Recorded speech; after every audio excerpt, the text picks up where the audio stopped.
awkward. What a cringy word, right? Nobody, including myself, likes to feel awkward. We don't enjoy finding ourselves in those cringy, uncomfortable, and embarrassing moments. But we also know that those moments are just a part of life. And all of a sudden, your parents are asking you questions that are awkwardly personal. Teachers are telling you to stop talking to your crush in front of the entire class. And then you decide to come to church only to find out that we're going to talk about sex. Yeah, I know. Talking about sex at church can definitely be awkward, but honestly, it's just too important to ignore. That's why today, no matter how awkward it might get, we're gonna continue a conversation we've been having about why our sexual desires matter, not just to us, but also to God. And speaking of things that matter a lot, let me share something with you that mattered to me more than anything when I was in elementary school. I don't know if you've ever heard of these little teddy bears, but they were called Beanie Babies. And everybody would collect them, all of my friends. And the whole idea was the more Beanie Babies that you could have, the more money that they might be worth later on. So they meant a lot to me, okay? We all value different things, right? But I think there's one thing that's true for all of us when it comes to value. We tend to value things because of what they give back to us. Maybe it's a new pair of shoes that keeps us looking cool, or a new camera to make our YouTube videos look even more polished. Sure, those aren't the only reasons that we value those things, but they certainly don't hurt. But when those things stop giving us what we want, just like that, we stop giving them the same value. We begin to treat them as if they matter less than they used to. So remember my Beanie Babies, my most prized possession in elementary school? It just doesn't hold the same value to me anymore that it once did. I don't even think it's worth a lot of money anymore. Think about it. I want you to think of something that mattered a lot to you when you were in elementary school. That thing probably mattered a ton to you as an elementary schooler. But now, maybe it just doesn't bring the same value to your life anymore. When this happens with stuff, it's really not that big of a deal. When you stop caring about your old stuffed animals, or your baseball collection, or that jacket you loved so much before, that's just a part of growing up.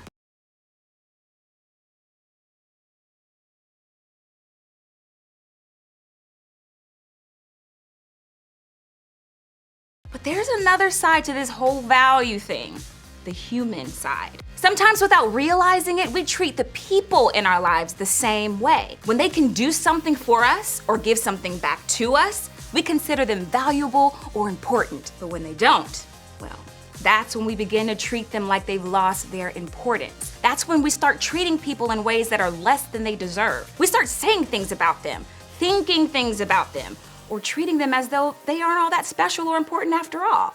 Now, I know we might not all be doing this, or some of us might be doing this without even realizing it, but it's important to talk about it because it's a big deal, especially when it comes to things like sex and dating. Some of you might not even be interested in dating right now, or maybe you're not even allowed to date yet. Still, I want you to stick with me because this stuff is important not just for today, but for the rest of your life. The way we treat people we're interested in or spending time with, it matters. The way we value them with our words, our actions, and even our thoughts is important. We might be tempted to talk about the people that we're attracted to in ways that aren't valuing to them.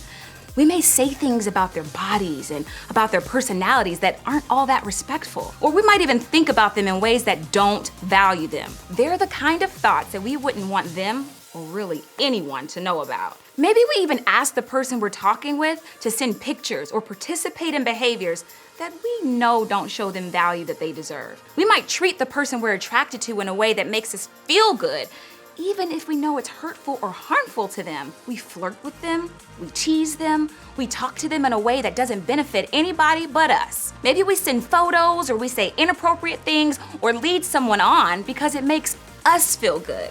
Or maybe we even pressure them into doing something physical that they don't want to do. But at the end of the day, we really don't care about how it makes the other person feel. But no matter how it happens, the truth is this: when we don't treat others like they have value, we wind up treating them like objects instead of people. Objects that might have meant a lot to us when we first started catching feelings or first started talking. Objects that now just don't seem to have the same value unless they're doing something we want them to do. Instead of seeing someone as who they are on the inside first, we might begin to see them simply as a body or a personality meant to give us whatever we want.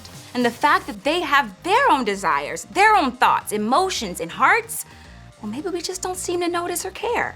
But here's what's important though. Every one of us wants to be valued. I guess that deep down, all of us want to be seen as someone worthy of respect, someone who was valued for who they are, not what they can give to someone else. But if this is what we want for ourselves, shouldn't it be what we want for others? How do we start changing the way that we treat people so that we're not only giving them value, but receiving it for ourselves as well? I think it's important to take a few minutes and make sure we know what God has to say about all of this.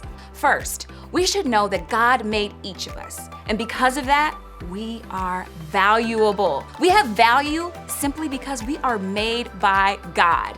And beyond that, other people have value because they are also made by God.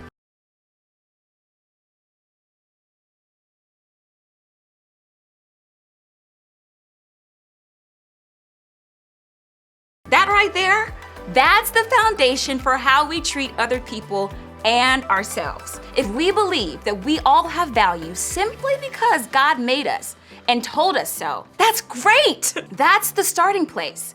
But even Jesus didn't stop there. See, believing those two ideas is important, but the way that we treat other people because these ideas are true may be even more important. Thankfully, Jesus gave us a clear picture of how to treat people like they have value. So, about 2,000 years ago, Jesus was having a conversation with some really smart people. And these were religious leaders and they were lawyers who had started to really dislike Jesus. They thought they were in charge of the ancient Jewish people, that the people were supposed to listen to them, follow their rules, and obey God's laws like they did. But then, Jesus came along and started teaching the way to really follow the laws that God had given to his people. Jesus obeyed all of God's laws, but he did so in a way that was full of love. And those religious leaders, they didn't like it. In fact, they would often confront Jesus and try to get him to say something they knew would go against God, just to prove that he wasn't worth trusting. In the encounter we're gonna look at today, a group of religious leaders had approached Jesus to debate, question, and try to catch him to say the wrong thing. Finally, one of them spoke up and said, basically, "Okay, Jesus, what's the most important commandment that God has for all of us? What's the most important thing to him out of everything?" And to answer, Jesus said something they didn't expect. Something I think can help change the way we treat everyone. "And you must love the Lord your God with all your heart, all your soul, all your mind, and all your strength. The second is equally important. Love your neighbor as yourself. No other commandment is greater than these." Jesus gave an incredible answer here. And it's an answer he gave because I think he wanted it to be clear about what mattered most to God. To love God with all that we are and to treat other people the way that we want to be treated. See, when Jesus used the word neighbor, he wasn't just talking about our literal next door neighbor. He was actually referring to every other person around us. We share this planet with about 8 billion other people. And God wants us to know that he cares deeply about the way we treat every single one of them. In other words, God cares about the way we value other people. If we want to follow God's greatest command, we have to start with value, not just for ourselves, but with others too. And this applies to sex and sexual desires. We have to start caring and practicing sexual integrity. Remember, sexual integrity is choosing to respond to sexual things we feel, think, and desire in a way that respects ourselves, others, and God. So, we have to choose to love and respect ourselves first. Maybe that means saying no when we're asked to do something that we don't feel comfortable with, or deciding not to watch that movie or look at that picture we know is inappropriate. Whatever that looks like for each of us, we have to start treating ourselves like we have the value God says we do. And then we can do the same for others. We can stop using language that doesn't respect the other person. We can stop pressuring them into behaviors they aren't comfortable with. We can stop talking about them in a way that doesn't value them when they're not around. And we can treat other people with value because we know it's important to God. And if we want to honor Him or treat Him with the respect that He deserves, we should live like this matters, because how you treat others and yourself matters to God.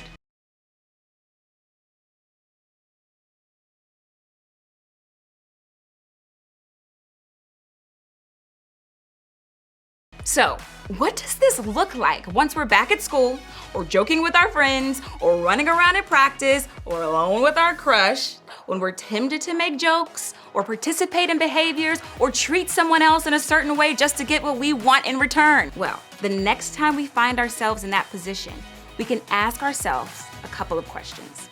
First, what would it look like for me to treat this person in a way that honors God? Maybe instead of joking about their body, you should be the person who speaks up to stop it. Or instead of allowing your mind to wander in directions that aren't honoring another person, you should remember that God made them to be loved, not used. Or instead of flirting just to make yourself feel good, you should take the time to think about what the other person is feeling and make sure they know that their thoughts and feelings really matter to you. Or maybe it's choosing to stop crossing boundaries because you know they aren't best for you or the other person. Whatever it might be for you, don't go another week without working to treat people in the way that honors God. Second, do I believe that I have value to God, others, and myself? Now, for some of us, before we can treat others like they have value, we have to first believe that we deserve to be treated well ourselves. See, if you don't respect yourself and your body, it's gonna be hard to value others or to know what it means to be valued by others. So if you aren't sure that you would confidently say yes to every part of this question, I wanna challenge you to tell someone that. Tell your group leader,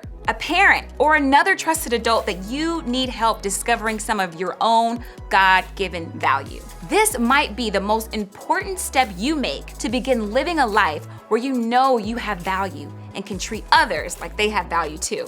Now, let me close by speaking to some of you who may be struggling with this. You may feel like you don't have value because of the way someone else has treated you. You've had boundaries crossed and things that happened to you that you didn't ask for or approve of. Maybe you've been hurt or abused or worse. And because of that, you're struggling to see how anyone could value you. Maybe you're even struggling to value yourself. If that's you, please know this. You have value. And what happened to you doesn't take that away. Your group leader would be a great person to start a conversation with about this very thing this week. They love you, they value you, and they want you to find the help that you need. Remember, how you treat others and yourself matters to God.